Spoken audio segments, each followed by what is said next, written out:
Maayong adlaw mga igsoon. Alas 10 sa kabuntagon.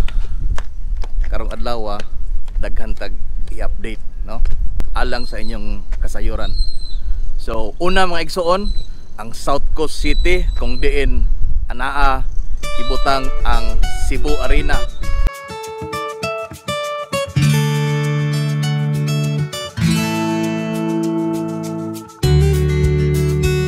Nganhi mo barog ang SM Arena nga adunay kapasidad sa 16,000 katao.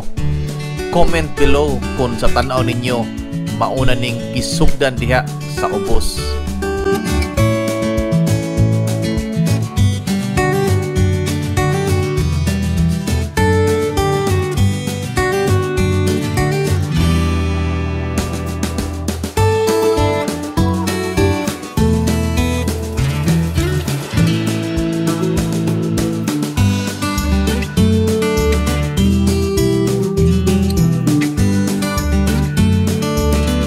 Aduna kini gidakon o gilapdon nga 26 hektaryas.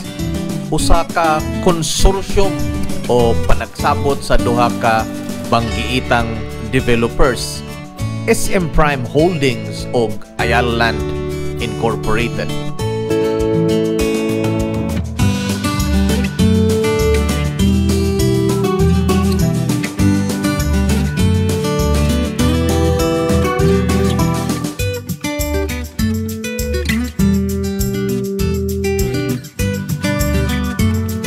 Ingon nga ana ay budget kinatibukan nga 300 billion pesos. Dungag sa arena ang convention center, 1 hectare park ug uban pang mixed use buildings. Mahimo kining sama sa usa ka syudad nga anaa tanang kalingawan ug gikinahanglan sa Sugbo.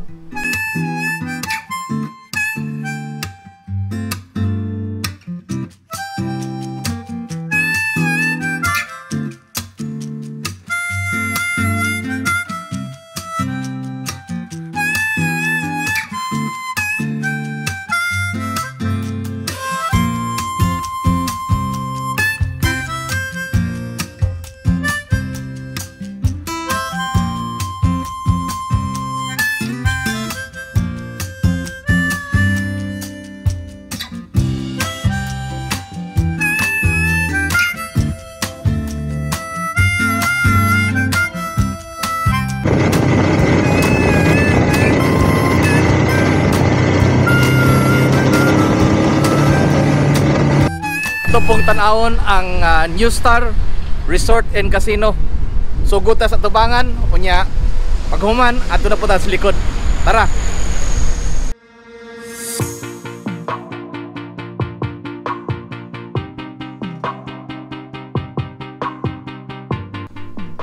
This is New Star Resort and Casino, standing on a 9-hectare Kawit Point in SRP. New Star is a joint venture of Cebu City Government and Universal Hotels and Resorts Incorporated of the Gokong Way.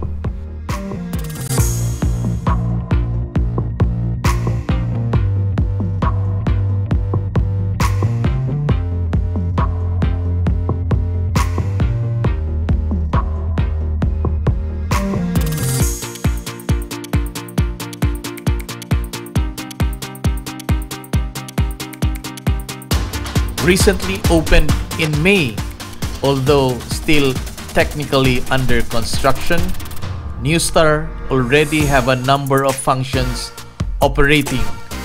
Fine dining restaurants like Fina, El Primo, and soon Mot 32.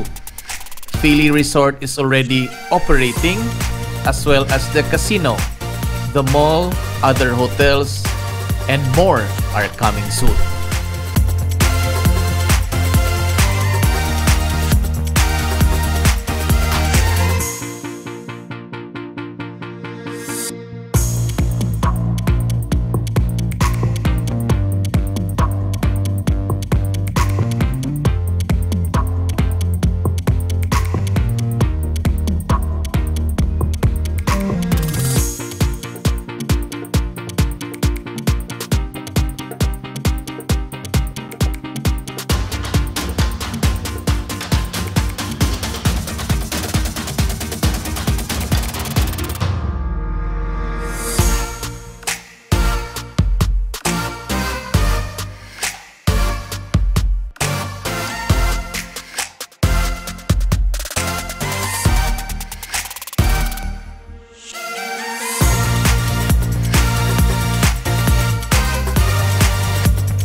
kanang mga cladding anaa sa SM Tower.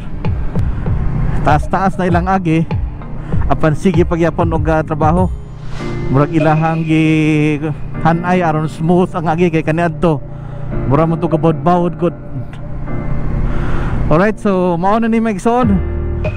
Mao ni ang Rotonda project. Dunay usa ka kilometro nga baywalk mga igsoon gikan ngadto duol sa New Star hangtod ngadto sa footbridge sa CCLEX. And then sige ang ilahang trabaho, sige ibot ang mga jackstone. And then murag widening na sila sugod mga igsoon sa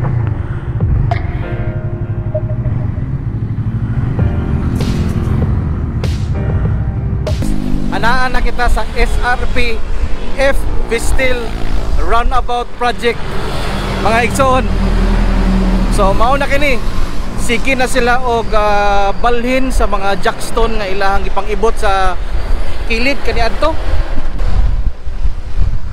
O gilahinay na nilang gibalhin mga igsoon ngadto kung asa taman ang widening sa SRP or Cebu South Coastal Road. Kung tanawon na ilang trabaho diri. Boss, kasi tawag ani boss? Ha? File. Muna siyang iugsok na na? Oo. So, bawa na ka na niya. Usawa man na boss, ilubong ka na niya. Ilubong ka na boss, pagkuman. Tabakan. Yuta, bato. Bato. And then ayan ni, iway din ang kadalan. Lapdan no? Lapdan. Kadang mga jackstone lagi, nalagay na nga na.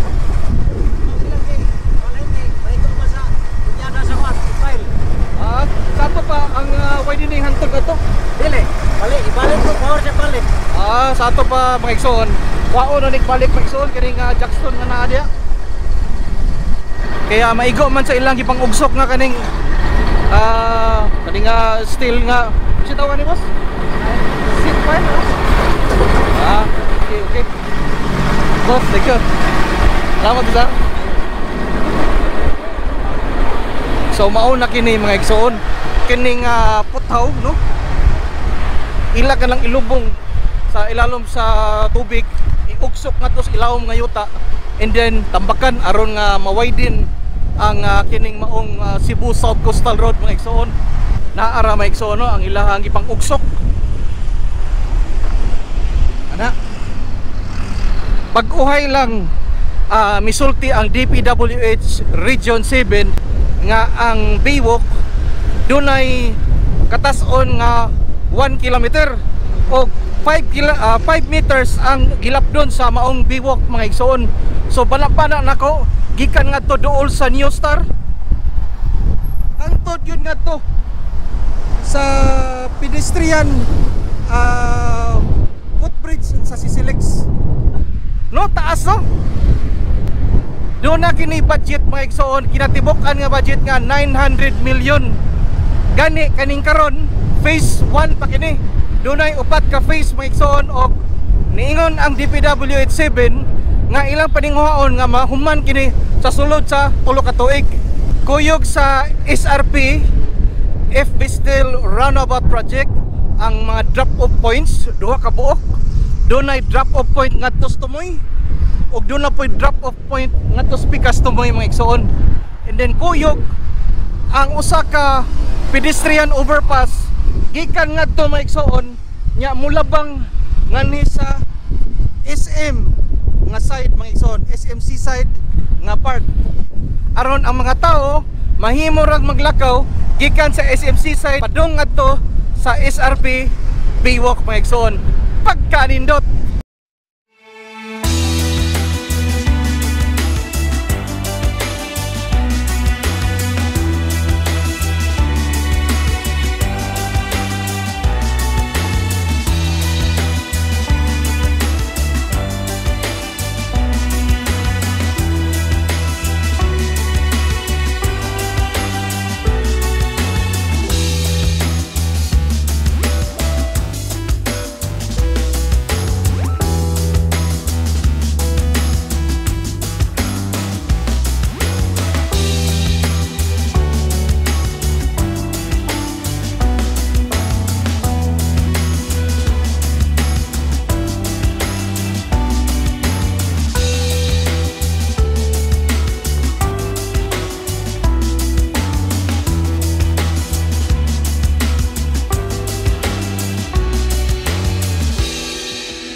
that's all for today mga igsoon.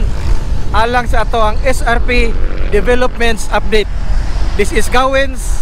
Amping mo kanunay o ginaot nga magpabilin ka mong mahapsay.